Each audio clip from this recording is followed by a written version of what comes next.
تار اور کھمبے ختم، اب بجلی ملے گی بغیر تاروں کے۔ جی ہاں بالکل، وہ وقت دور نہیں جب آپ کے گھروں تک بجلی بغیر تاروں کے پہنچے گی، لیکن یہ سب کیسے ہوگا؟ آئیے حقائق سے پردہ اٹھاتے ہیں۔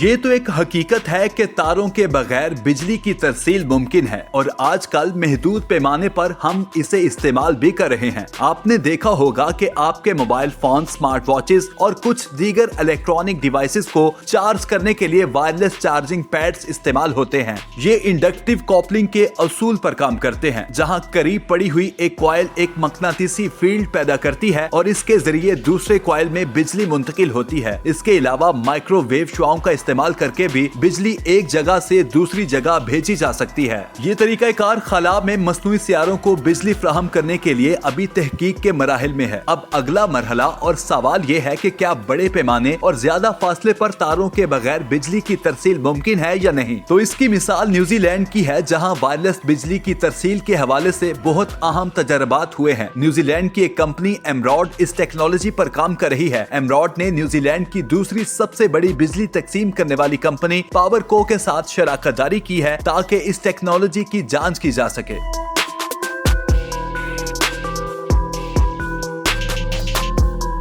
ایمراڈ نے ایک ایسا نظام تیار کیا ہے جو بجلی کو تاروں کے بغیر ایک جگہ سے دوسری جگہ بھیج سکتا ہے۔ یہ نظام مائکرو ویو شعاؤں یعنی مائکرو ویو بیمز کو استعمال کرتا ہے۔ اس نظام کے مین اجزاء اور ان کا کام کرنے کا طریقہ کار کچھ یوں ہے کہ ٹرانسمیٹنگ اینٹینا بجلی کو مائکرو ویو کی توانائی میں تبدیل کرتا ہے، پھر مائکرو ویو بیم ایک سیدھی لائن میں سفر کرتی ہے۔ یہ توانائی کو بہت کم نقصان کے ساتھ ایک پوائنٹ سے دوسرے پوائنٹ تک منتقل کرتی ہے۔ دوسرے سرے پر ایک خاص ریسیور ہوتا ہے جو ان مائکرو ویو شعاؤں کو دوبارہ بجلی میں تبدیل کر دیتا ہے۔ ابھی تک اس ٹیکنالوجی کو استعمال کرتے ہوئے ایمراڈ نے کامیابی سے انڈور ماحول میں چھوٹے پیمانے پر وائرلیس بجلی منتقل کرنے کا مظاہرہ کیا ہے، لیکن وسیع پیمانے اور لمبے فاصلوں کے لیے فی الوقت ریسرچ اور ڈیولپمنٹ پر کام جاری ہے، اور ابھی تک کی ڈیولپمنٹس کے مطابق بڑے پیمانے پر اور زیادہ فاصلوں جیسے ایک شہر سے دوسرے شہر یا ایک ملک سے دوسرے ملک تک وائرلیس بجلی کی ترسیل کرنا ابھی تک عملی طور پر ممکن نہیں ہے، جس کی چند بڑی وجوہات جیسے کہ وائرلیس بجلی کی ترسیل میں زیادہ فاصلے پر بہت زیادہ توانائی ضائع ہو جاتی ہے، جبکہ مائکرو ویو کی زیادہ طاقت والی شعاعیں یا ہائی فریکوینسی والی مقناطیسی فیلڈز انسانوں اور ماحول کے لیے خطرناک ہو سکتی ہیں۔